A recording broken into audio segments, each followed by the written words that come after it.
Good evening from Vietnam, Chris. Thanks a lot for spending your morning joining our Inside Sharing show and share your stories with our audience. And on behalf of the listeners around the world, we want to say thank you to you. I appreciate it. Thank you for the invitation, huh? Hey, Chris, um, these talks feature you and the works that you do, and in 15 months, you are our 475th person joining the show. So, Wow. yeah, we want to bring your stories of what made you doing all the works that you are doing today, and to share that with our audience so that they can learn together from experts like you. All right? Beautiful. Okay, and since you haven't been to our country, I want to share with you a little bit. You know, we in our culture, it's very honored we can have you to help introduce a little bit about who you are and the works that you do. Would you do that for us? Absolutely. So I refer to myself nowadays as a mental toughness coach, and that needs some explaining. That needs plenty of explaining. Even here in the United States, most people don't know what that is. It's a term that I use because it's accurate. It's also playful. And this is what it means. This is what I mean by mental toughness training. It's the work that we do, that we can do, that most of us in this culture haven't done any of, that is strengthening the way you use your mind. Mental toughness is the product of putting in the work to strengthen the inner world experience so that you're able to respond to all of life with mastery. So that basically mental training is strengthening your mind so that you're strengthening your response dash ability, your ability to respond to life in ways that have you create excellence faster and with less effort. So my career has taken on several different iterations. I started working, the beginning of my career when I was actually a clinical social worker. So I was working on the streets of a town called Atlantic City, which is in New Jersey, near New York and Philadelphia. And I was working with homeless people, I was working with drug addicts, and I was working with chronic schizophrenics, people who were experiencing enormous amounts of struggle. And then I shifted into counseling. I became a licensed therapist. I was a counselor. Still working with people on helping them solve their life problems. I was working with gangs. I was working in prisons. I was working with very challenging populations. And then I decided to make a shift. And I shifted from working with people on ameliorating or fixing their problems to creating their dreams. So then I actually became that's when I became a coach, a mental coach, and I was working with athletes. So it was about 15, maybe about 10, 15 years where I was working almost exclusively with competitive athletes, helping them strengthen their minds so that they could compete more effectively. And that gradually evolved into taking these mental toughness training technologies, techniques, disciplines, and practices into the business world. Now, I did not plan that. It was not my vision, but I love it. I'm happy that it occurred. A lot of the athletes, the amateur athletes that I was coaching, particularly in the sport of golf, are business people, and they would invite me into their companies to help train their sales teams and their sales leaders because they needed mental toughness. So now 99% of my work is in the enterprise software world. Just the way it went. So I'm helping big multi-billion-dollar international companies training their sales teams and executive teams to to get tougher, to become emotional masters, to be able to respond to situations that most people would consider adversity with creative genius. To be able to respond with not only just calm, but curiosity and creativity. So that's the work. That's a little history in a nutshell, buddy. Wow. So you transfer from from the clinical social worker, right? Then to the clinical therapist, then go on to the mental toughness coach. Sports psychology, and then Yeah. right now. Then we're gonna Exactly. examine that whole beautiful journey all together. Is that okay? Absolutely. I mean, the through line, one thing has remained consistent in my Mm. entire profession, my entire vocational experience, and it's that I was committed from the beginning to simply serving people, helping human Mm. beings experience life more profoundly. Mm. Wow. But fundamentally, really, my work is about helping people stop settling for less than what they want, stop struggling to get what they want, and certainly stop suffering. Mm. Wow. I've just done it in a few different ways. Yeah. We want to go back to the very, very young version of Chris. All right. So let's travel time together. When I was young, Chris, I wanted to become an astronaut and travel space. Life did not give me any chance to do things that I dreamt of when I was young. Hmm. So the little boy, the little Chris, when he was young, what was his dream about the future self, though? I wanted to be a truck driver. Truck driver. All right. Why? Yeah, because I thought it was cool. I thought trucks were cool because they were big and they had really cool horns. They make some noise. And my impression of a truck driver was that they got to travel the world. Uh-huh. So Because of I the thought I want to do that. So I'm kind of a truck driver. I mean, I do travel the world. It's not really in a truck. well, you travel the world, definitely, right? But not as a truck driver, but you take on the driving seat to help people to travel the world with you also creatively.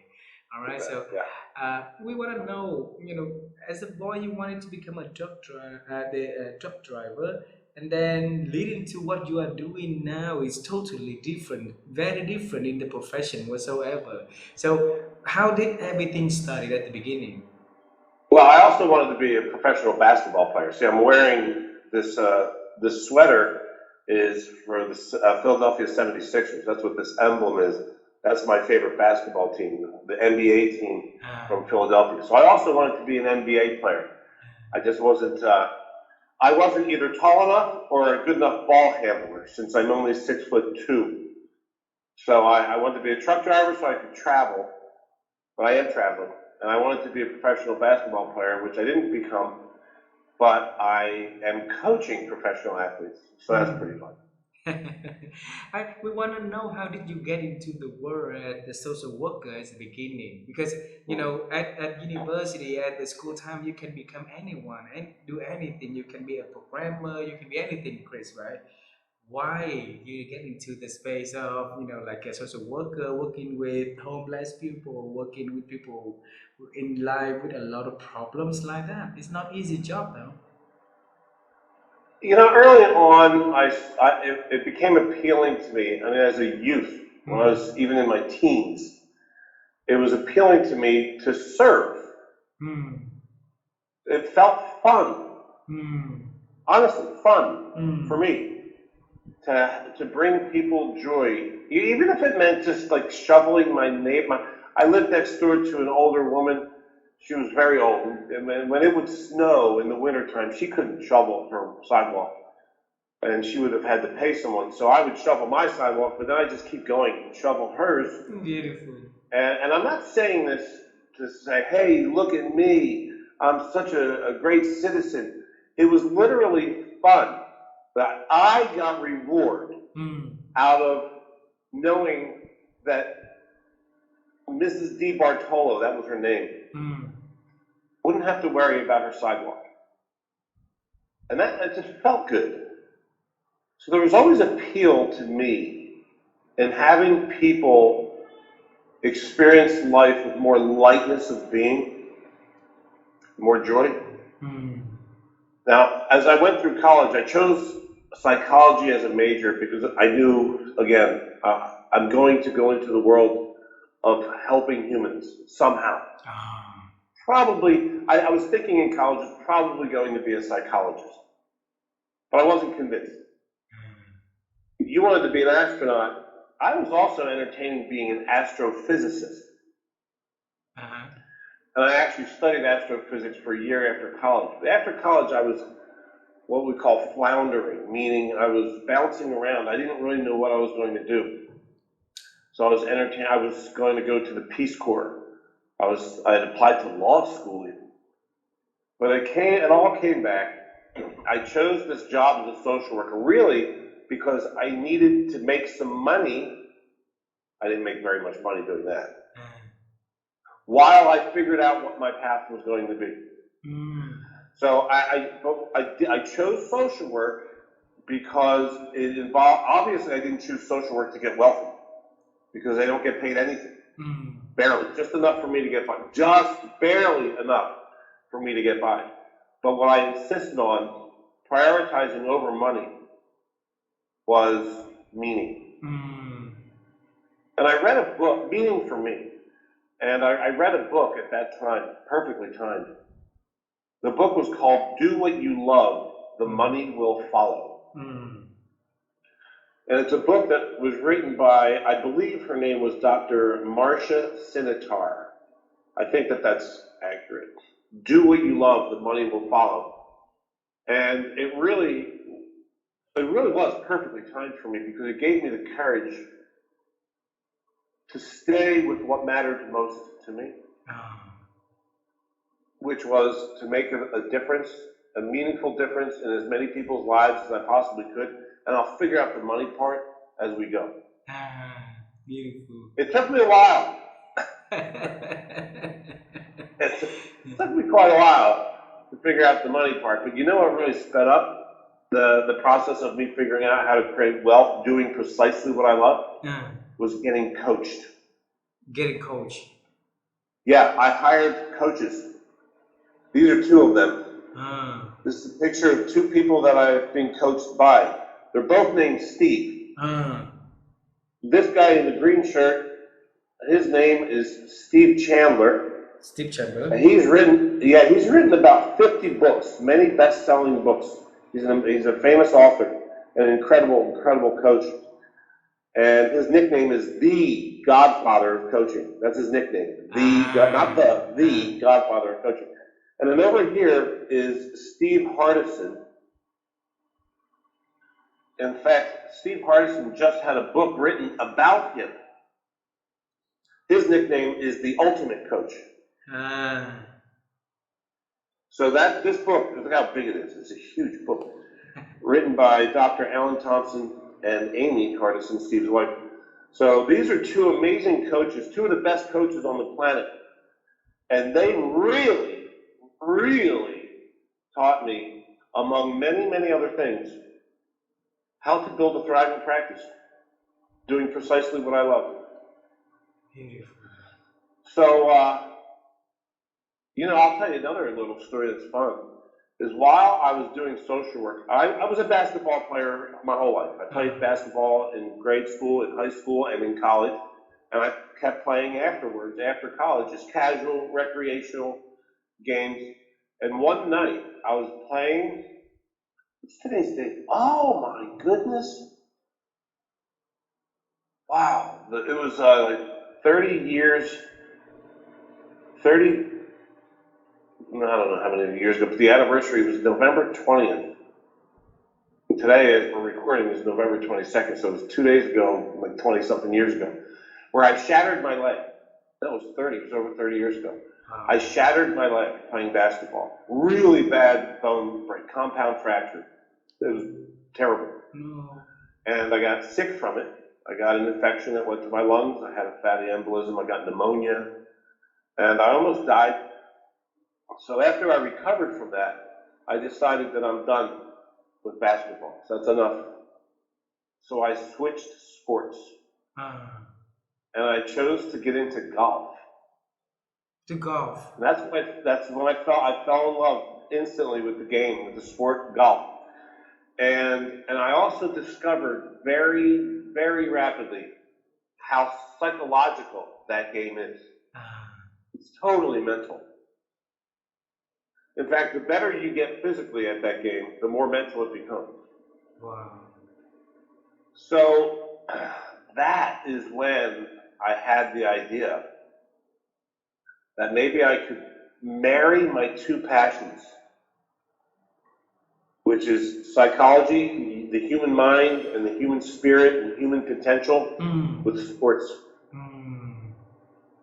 So I thought I'd bring those two together, those two worlds, and become a sports psychologist.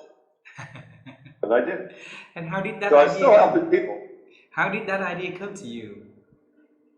Oh, because I was out on the golf course one day. I was getting good. I was taking lessons. I was practicing every day.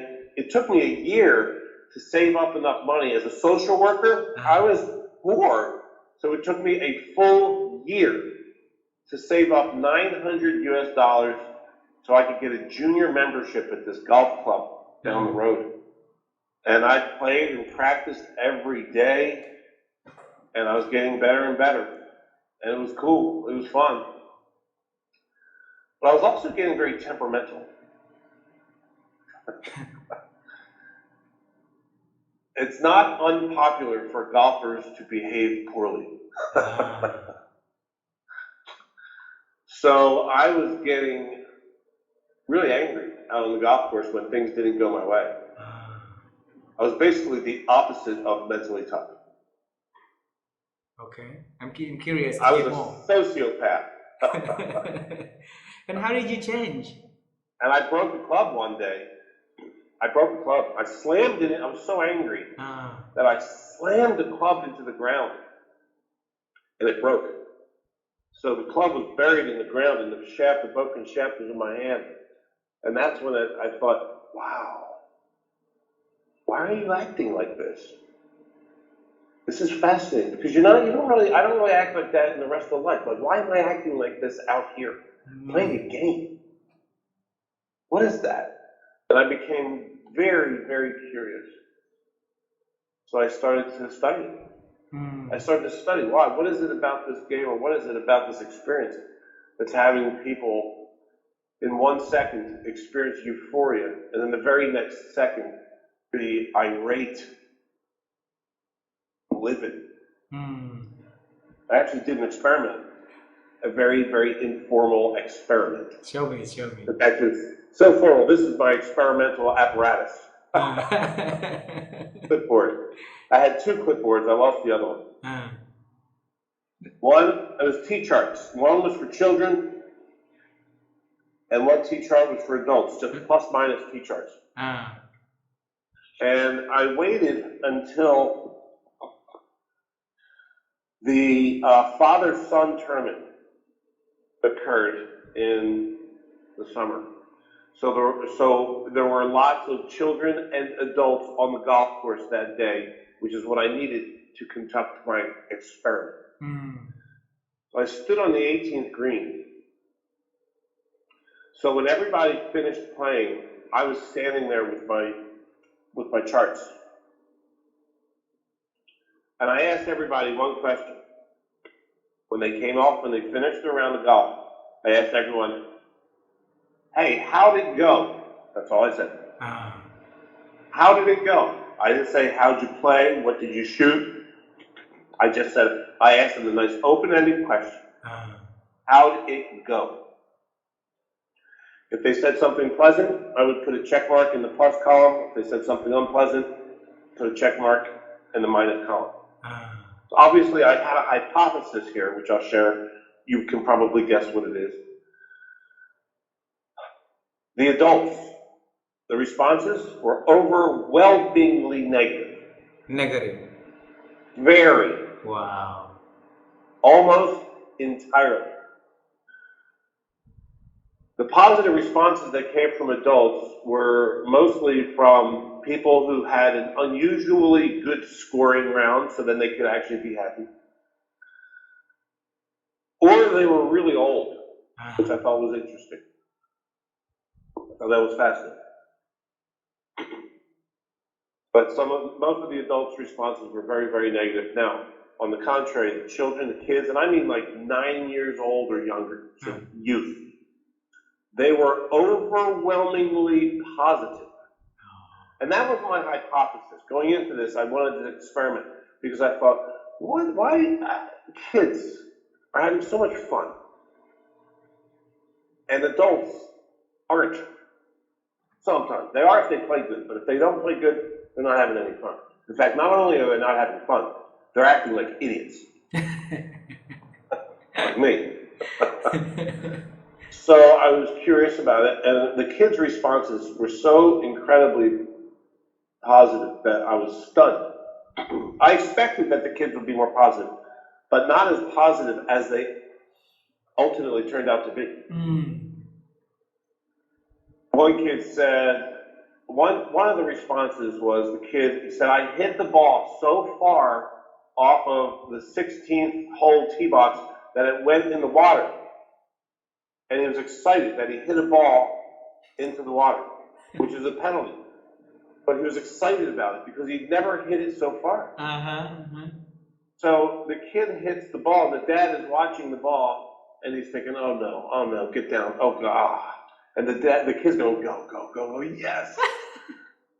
So it's one event, right? And the dad's seeing it as a problem. The kid is seeing it as a true piece of evidence of mastery development. Problem, success. One event, two completely polar opposite interpretations. Why? That's what I became fascinated with. Why the shift? So as youth, we naturally experience reality in a predominantly enthusiastic way. Right? Like another child, one of the other kids, when I ask, and these kids don't know who I am. I'm a total stranger. And I'm standing there at the golf course saying, hey, buddy, how'd it go? And one kid said, I made a putt on number 2 that was like 100 feet long. Maybe it was, maybe it wasn't, I don't care. But what's happening is this child, this young human being, is being asked a question by a complete stranger. How did it go? And the first thing that arises in this young human's field of consciousness is a total success story. That happened 4.5 hours ago. And his dad, when I asked him how to go, he goes, and I couldn't putt to save my life. Would have been good if I could hit my damn driver. And all this whining and moaning when the kid's like, no! So what's going on? There's a shift. And the shift is that we are learning. We're learning some unpleasant stuff. We're learning some unskillful lessons, which specifically is how to experience life problematically. And I believe that is representative of the human condition. Golf is just illustrating, golf is just mirroring that back to us. That as children, when we come into life, until we are educated, otherwise, we experience life pretty much enthusiastically. And then we practice seeing life problematically. And whatever you practice, you get really good at. So we get really good at seeing the world full of problems. So my work is about undoing that. Wow. My work is about helping people experience life enthusiastically again. And when we do, we shine. Wow. When I get back to experiencing reality the way I did without needing any coaching when I was a youth and a young child, the way I naturally responded to life, I learned quickly. I would have amazing ideas.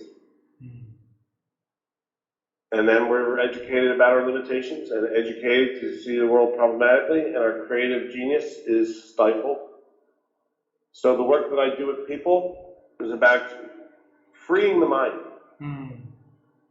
Freeing the mind from the conditioning of our past that would have us play small.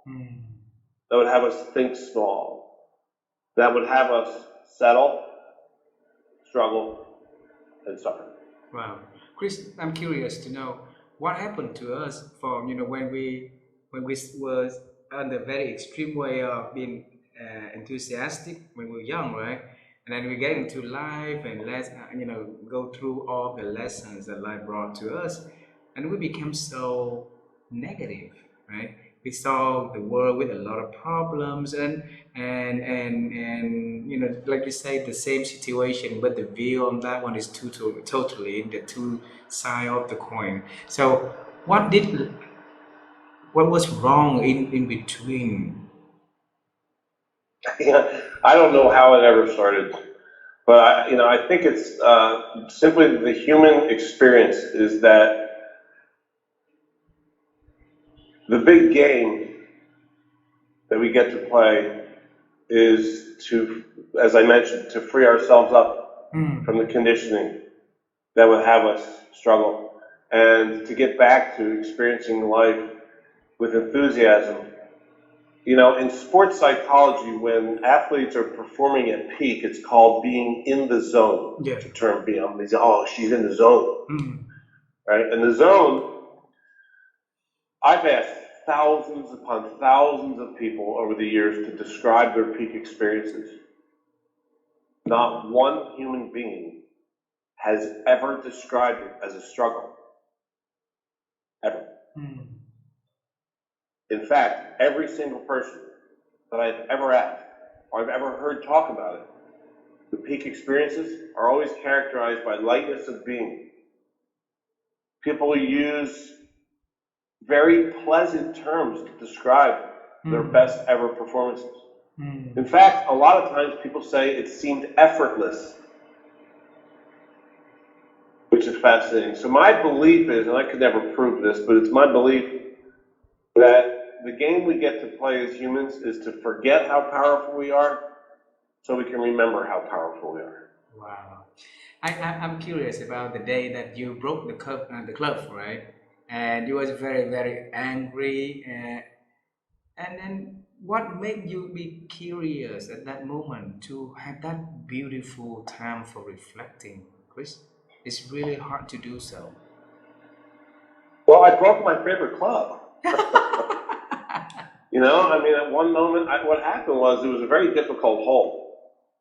And I hit a just perfect tee shot with my driver.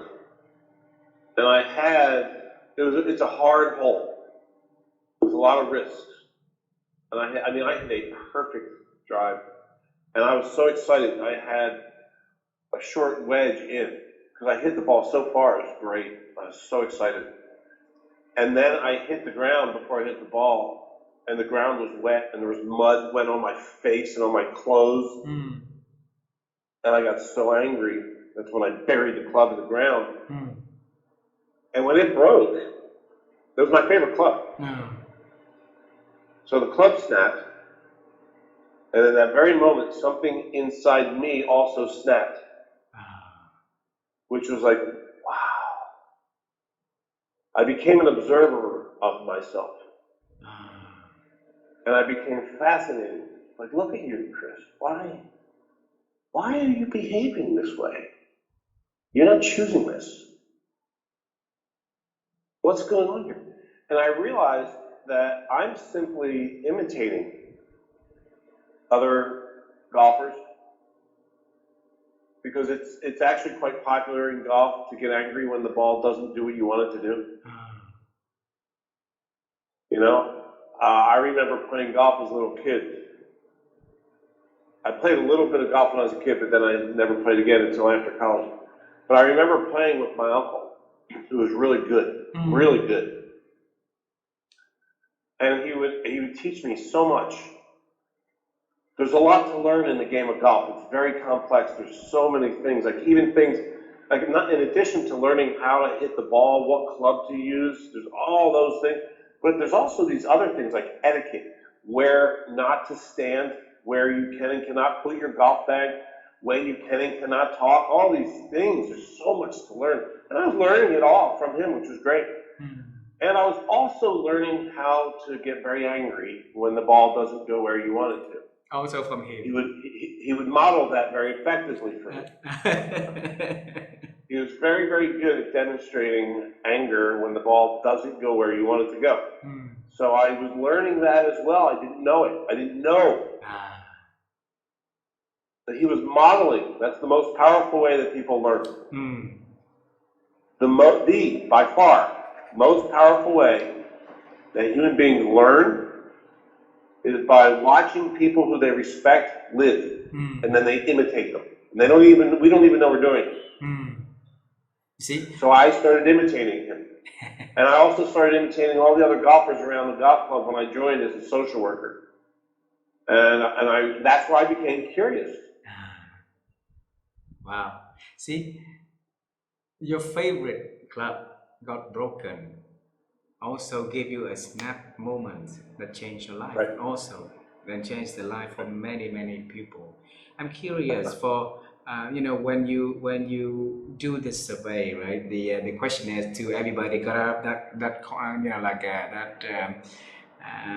sport the golf course, on that day you ask them, how was the day, and then you realize, the adults would say that, in a different zone than the young, the young kids, when they're so enthusiastic.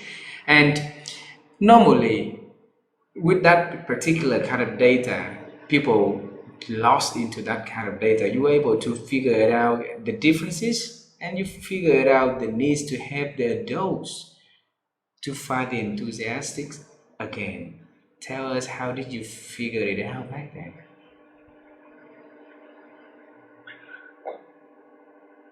I had some really good mentoring as a child. I was very fortunate in that regard.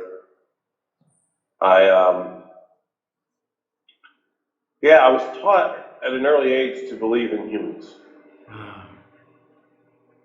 And I was introduced by a mentor to some Eastern philosophical learnings, like Buddhism.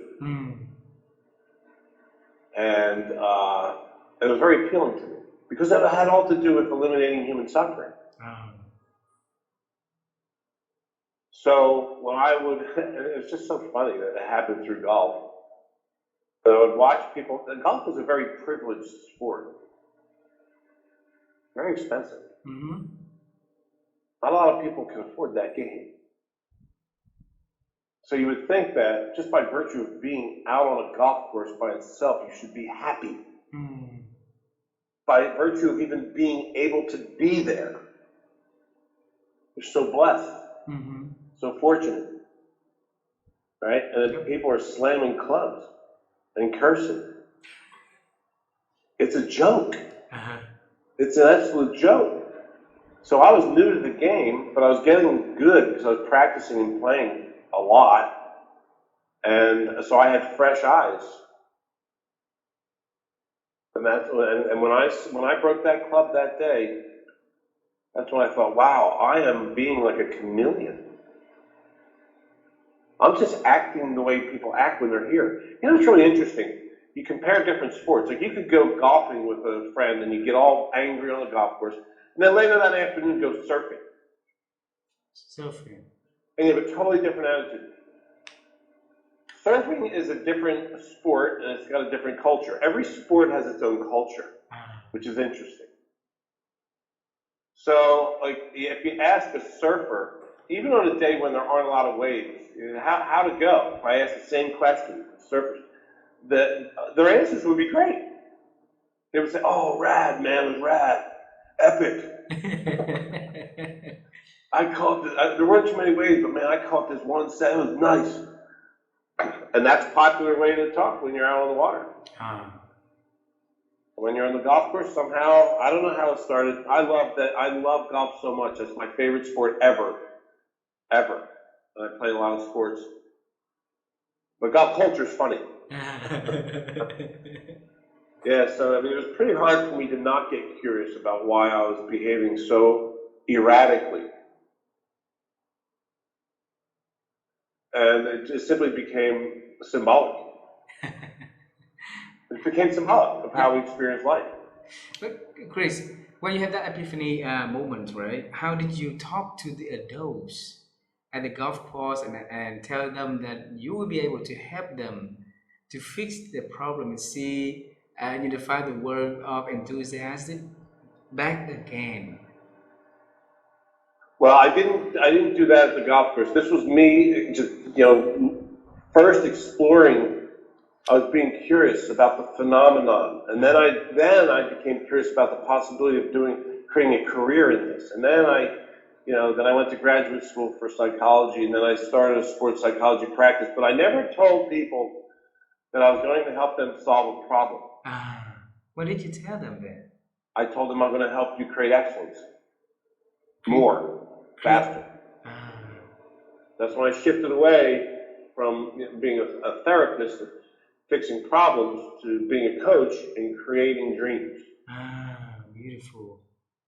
So, yeah, I didn't want to work with people specifically on fixing problems. Problems get solved through the work that we do, but that's not our focal point. Ah, The focal point is to return to excellence, to be the creator of excellence that you're designed to be. I am convinced that every one of us is designed as humans to create excellence. wow. So the work now, when I was starting my practice, I never said we're going to fix your problems. I never said that Help because it them to wasn't create true. excellent again. Yes, Wow. right. How long did it take you from that moment of realization and then went back to school, hone on your practices and skills so that you can help people to recreate the excellence? How long did it take you to do that? It took longer than it needed to. Well, I don't know if I agree with that sentence actually. It took longer than it would have had I had that coaching sooner. Good. I'll tell you another funny story. Right after that story about the broken club, I thought, this is it. This is my future. This is my professional path. I'm going to be a sports psychologist, and I'm going to work with golfers and athletes from other sports on training the brain. This is it. So I called up some very successful mental coaches or sports psychologists in the industry because I wanted to pick their brains. I wanted to ask them, what do I got to do? I want to be like you. So what do I have to do? And I contacted a handful of these people. They were famous, they'd written books. I actually have one right here, but I'm not going to show it out of respect for the author because of the particular story that I'm telling. They gave me some really cool advice, but they also gave me a lot of limiting beliefs, and there's an incredible paradox in that. These are human beings whose careers it is to promote belief. And some of what they told me was, Chris, you're entering into a very saturated field. There are so many people entering the field of sports psychology, and there are very, very few opportunities. So it's going to take a while. You're probably going to need to be a professor and start your practice on the side.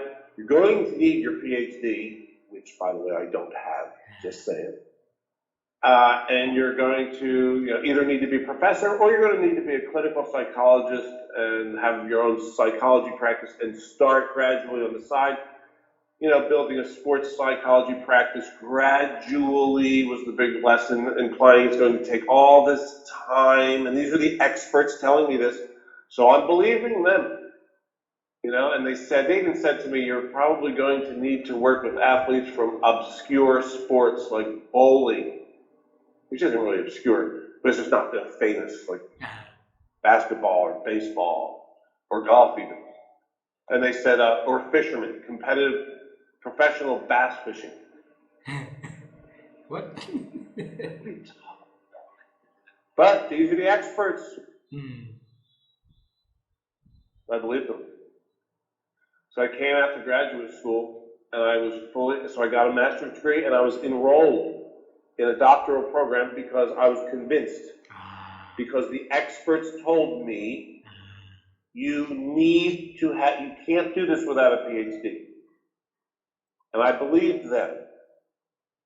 So I was going through the motions. I was ready to go. After I got 2 years of a master's degree, I was ready to go for 5 more years and get probably $300,000, $400,000 more of student loan debt because I thought I had to. But what happened was at the end of my master's program, we had to get an internship. It's part of the program. So if you don't know what an internship is, or we call it a practicum, it's where you go get a job. You don't get paid for it, but it's some experience before you go out into the real world. So while you're a student, you go get some practice being a therapist or something. So we were in class the day that the professor handed out a list. It was like a list, a piece of paper with just a bunch of mental health agencies on the list of like places where you could, go get an internship. And I looked at that list and I thought, that's not why I'm here. I want to be a sports psychologist. I just got done doing social work for 4 years, like places like that.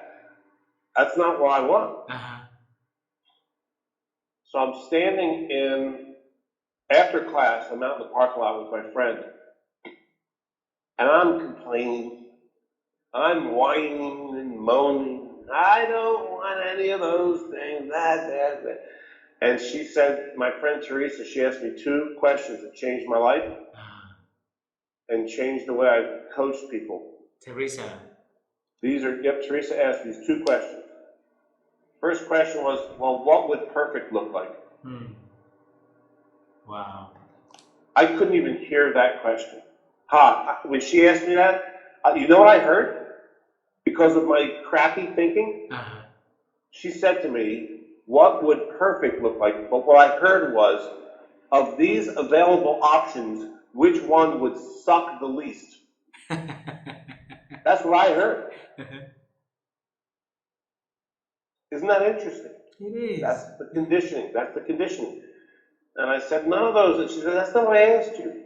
I said, I don't want any. She goes, that's not what I'm asking you. She said, I'm asking what would be ideal for you. And I said, oh, well, okay, like in a perfect world. She goes, oh my God, that is what I keep saying. I said, all right, well, if we're going to be unrealistic about things then, Teresa, I guess the perfect case scenario would be for me to work with the men's golf team here at Arizona State University. And then as soon as I finished saying that, I also said, but what would they want to do with a 0 like me who has no applied practice and blah, blah, blah. And she said, ooh. So after I finished, and she asked me the second question, the second brilliant question. She said, why don't you ask? And my initial response was, you have no idea what Division I sports is like. This is the best golf team, arguably, on the planet Earth. The women's team is as well. The golf program is one of the strongest, if not the strongest golf program on Earth. We have athletes coming from all over the globe to play here because it's such a great program. Why would they want me? I have no experience. And she just stood there. She didn't say anything. She stayed with her question, which was, why don't you ask? She just kept looking at me, waiting for my answer, to stop all my jibber jab, to stop all this drivel of why I can't, why it wouldn't work, why I don't deserve it, I'm not qualified, all that blah, blah, blah, learned crap. And she waited, because she wants to know the answer. Why don't you ask? Wow. So I finally said to her, well, up to this moment, I wouldn't have asked because I wasn't even entertaining it as a possibility. But now that you got it out of me, if I don't ask, it's because I'm a coward, but I'm not going to be that guy. So I asked, and I got it. It had never been done before. No one, which is amazing to me. I don't know why, but for whatever reason, no one had ever done, that I'm aware of, and I would know it. No one had done an internship, or no one had done mental coaching with the men's golf team. So I created that internship out of nothing except an answer to a couple questions. desire. I created it out of desire. Mm. Wow. When I asked the coach, he said, yeah, that sounds like a great idea. I was surprised. I was surprised that Coach Randy Line said yes to me, this young kid with no experience. He said, you can start with the freshmen, and if it goes well, then you can work with the rest of the team. Wow. So I worked with the new students. So I did my internship for that semester, and it went very, very well. I mean, I trained hard. I got a supervisor who was an expert, and he taught me lots of skills, and I just trained, and it went very, very well. It went so well that the coach decided to hire me for 10 years. I did not need my PhD. I blew off the doctoral program. I didn't need it. Those experts were wrong. Very, very wrong. Kind, incredibly kind, generous with their time, thoughtful, and wrong. Wow. About what needed to happen in order for me to realize my vocational dream. See, Chris, those are senior experts, right? They do amazing things. They gave you the time which is kind, what kind of them. They gave you the advice, which is very nice of them also. But then they gave you the wrong belief, that hold you back for a long time. Imagine a lot of us these days who are not expert in whatever that we are doing, but we keep giving people advice and stuff like that. How wrong could it be taking, further? Don't you see it? The number one mistake that I have observed people making in my entire career, from social work all the way through to now, executive coaching, is waiting. Waiting. Putting unnecessary time between themselves and their desires.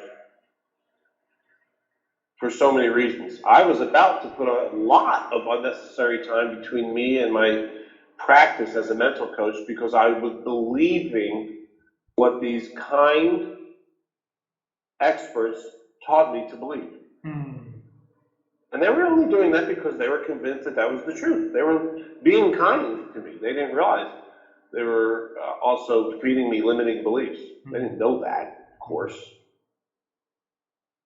So I want to operate from the assumption that my desires are available to me now.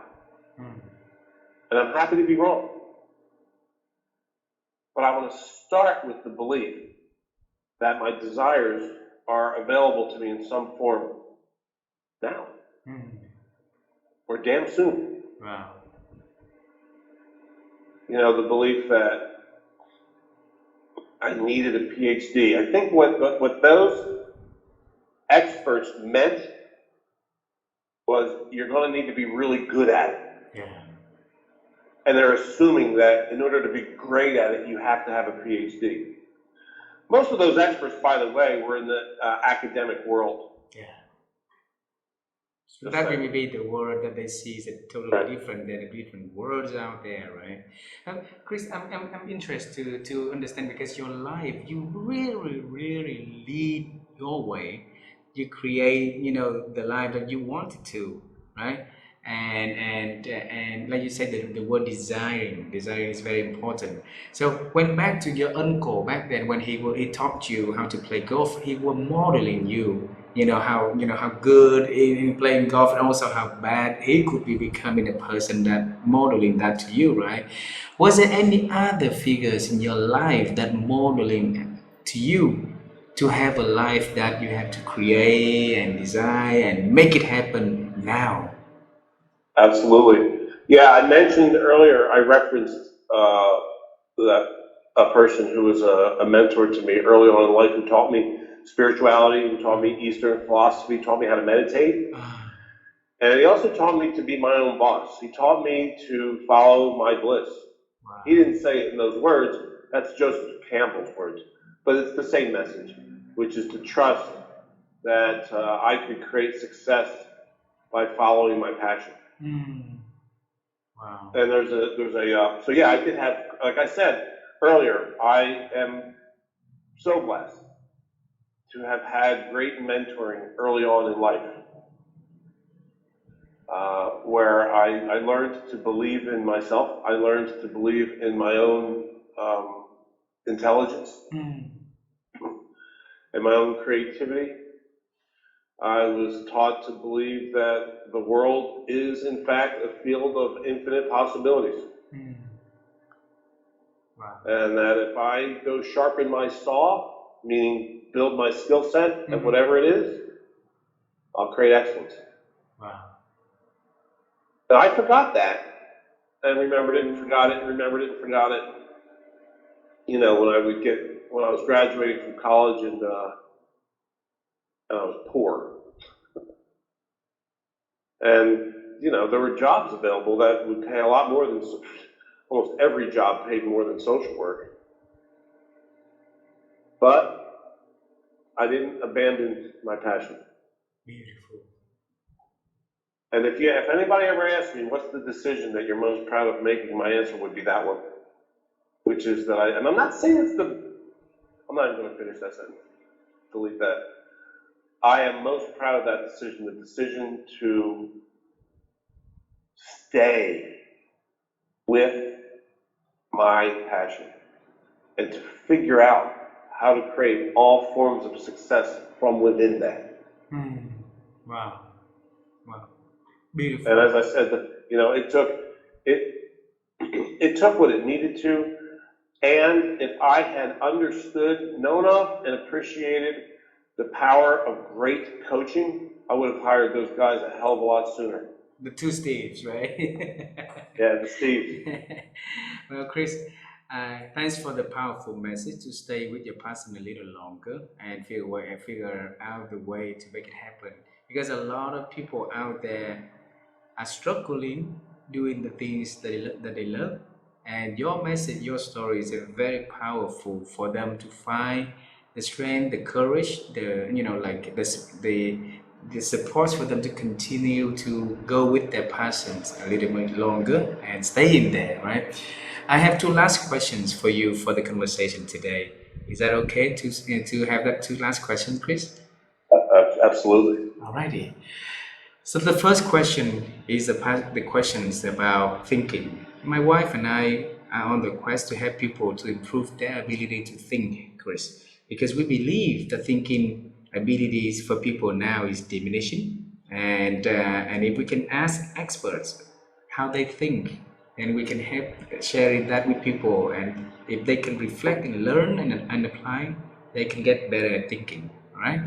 So over the years, how have you been helping yourself to expand your ability to think?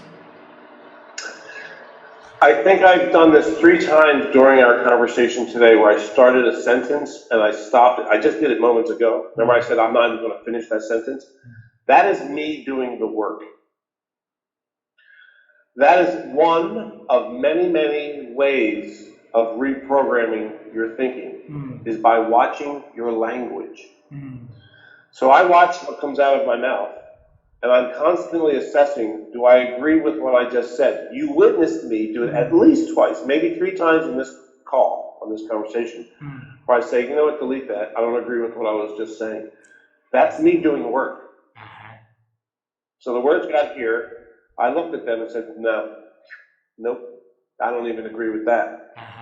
So I'm reprogramming. So I took it back and I had a do-over there. I'm constantly doing that. Eliminate complaining. Complaining is learned, right? Complaining is practicing having a problem with reality, and it deactivates all forms of intelligence. It's a stupid practice. It makes us stupid. It makes us struggle. So start eliminating complaining. Now, it's not like turning off a switch. It's going to take practice. Because you practice complaining so much that we've all gotten very good at it. So now what we can do, what we get to do, Uh-huh. because that's what we get to do as the human experience, is to stop practicing having a problem with reality, complaining, and start again seeing opportunity. Mm. Practice replacing your complaints with curiosity, like questions, like, I wonder what I can create from this. Mm. It's such a brilliant question Mm. that you can use to replace every single complaint. I wonder what I could create from this. And you may not have an answer right now, and you don't need to. Being in the question, just opening the question up by itself is an act of genius. Because you're stopping resisting against life, because you'll lose that battle 100% of the time. Yep. And you're starting to work with, like Tai Chi, working with, being in flow with what is. Oh, this isn't what I wanted. I wonder what I can create out of this that I wouldn't have even thought of if it wasn't for this. So there are many, many practices.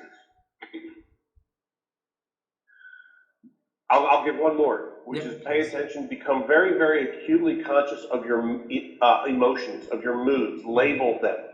Get excellent at being able to identify what your moods are throughout the day. Keep asking yourself, how am I feeling emotionally in this moment? What is my mood right now? And then label it. Say, I'm feeling nervous, or I'm feeling serene, I'm feeling angry, I'm feeling jealous. Whatever it is, label. Get really good at labeling them, and then practicing challenging them if they're unpleasant. I'm not saying there's anything wrong with feeling unpleasant. I'm saying we do it too much. Way too much. Yeah. Buddha made the argument that suffering is optional. So the Right? three things I note down here. So first is the watching the language that we use, right? Second is to eliminate the complaints and replace that with curiosity, asking questions of possibility and opportunity instead of complaining. And the third one is pay attention to how we feel the emotions and give it names. And change, when you're feeling unpleasant, change the way you're thinking. Because the only reason that you're ever feeling unpleasant is not because of what's going on in the world, it's what's going on in your mind. So if you're feeling unpleasant and you don't want to, change your mind. Change your thoughts. Beautiful. In that very moment, change the way you're thinking. Yeah. Beautiful, beautiful. Thanks a lot. Chris, last question. All right. So we knew when you were young, you have the desire to serve humans, right? You serve the people and help them. You got into a career as a social worker and working with the people that really suffering in their lives. You know, the drug addicts, the homeless people, and you make bare minimum salary for the living. But then you always have a desire to change and to be better at what you do, right? You broke the club, but also, broke the whole chain of event in your life and then create a new path through that creates something significant for your life, right? And so for that many years, looking forward now a little bit into the future, is there anything that Chris Dorris is working on? You are excited. You want to share with me and with the audience, so we will celebrate with you in advance. Well, actually, that's a very timely question. I appreciate your asking that. It's very gracious of you. I just finished creating the best thing I've ever created. Yeah, big congratulations. Thank you. This was just published a couple weeks ago. Yeah, September, It's end of my, September, right? it's my third book. Yeah. Actually, it was published more recently than that. I think it came out this month. Ah, It came out, I believe, the very beginning of this month. wow. So, which is November, right, as we're recording this. But yeah, so it's called The Book of Mental Toughness Mantras. So what it is a book full of, you heard me say several times today, so just open to that. Get to. Get to, yeah. We get to, as humans, we get to free ourselves from the conditioning of our past so that we experience reality as it is, as opposed to through the thick lenses of our conditioning, which would have us unnecessarily settle, struggle, and suffer. So you flip up into another one and say, ain't bad, just is. Complaining is stupid. And there's all these different replacement thoughts that when I mentioned to you the last tool, the practice, which is pay attention to when you're feeling unpleasant, change the way you're thinking. This is a book full of options on how to think differently. Beautiful. These are the replacement. These are the replacement thoughts. This is 30 years of work summarized, right? So over 30 years, I've come up with these short phrases, right, which I'm calling mantras. Create the state, don't wait, right? Create the state, don't wait. We had mentioned waiting is the #1 mistake that I've observed people making in the pursuit of their desires. Create the state, don't wait. What does that mean? What state? I don't know. What state would serve you right now? So this is gold. So I appreciate your asking me that, and I encourage people to get a copy and to leave it. It's not a book that you read from beginning to end, like a Steven, Spielberg story. This is a book you just, like I said, just flip open, right, and see what it says. Fun is the most responsible thing you can do. And read the chapter, and all the chapters are like 2 pages long. There's tiny, short, totally consumable, digestible, and immediately applicable replacement thoughts. Beautiful. So you leave it on your desk as a reference guide, Beautiful. a resource then. Beautiful. Chris, I think that those small, actionable, quick readings that we can reflect, when we need at the beginning of the day or when things get tough in our life is really powerful, so that we can have the moment of reflection, like the moment that you hit the club, right, and broke that, and then so that we can learn from the advice of your 30 years of working and adjust our course accordingly. So definitely, I will order some copies from the Amazon. I saw that one released on September 28th, so I thought it's about 2 months' time. But it's just well, you're right. You know more than me. That's so good. You know. Oh, my friend. Was it really September 28th? I thought it was this month. Good for you. Yeah. So thanks a lot for being so kind and joining our show and share your stories to our audience. And we learn a lot from you today, Chris. We learn a lot about stay curious, a lot about stay with the passion that we do and try to figure out the way out, to make it work, right? So I want to say thank you for joining and sharing your stories. Okay. Well, you are welcome, and I also thank you for creating an opportunity for me to do more of what I love, which is to help people free themselves up from unnecessary struggle. So thank you for the work that you and your wife are doing, and thank you for the invitation to participate. Yes, and I hope one day that we'll be seeing you in Vietnam one day, all right, my friend? That would be beautiful. Wonderful. Thank you. Thanks, all right, Chris, have a wonderful day and say hello to your loved ones for us. Thank you so much. Bye-bye for now.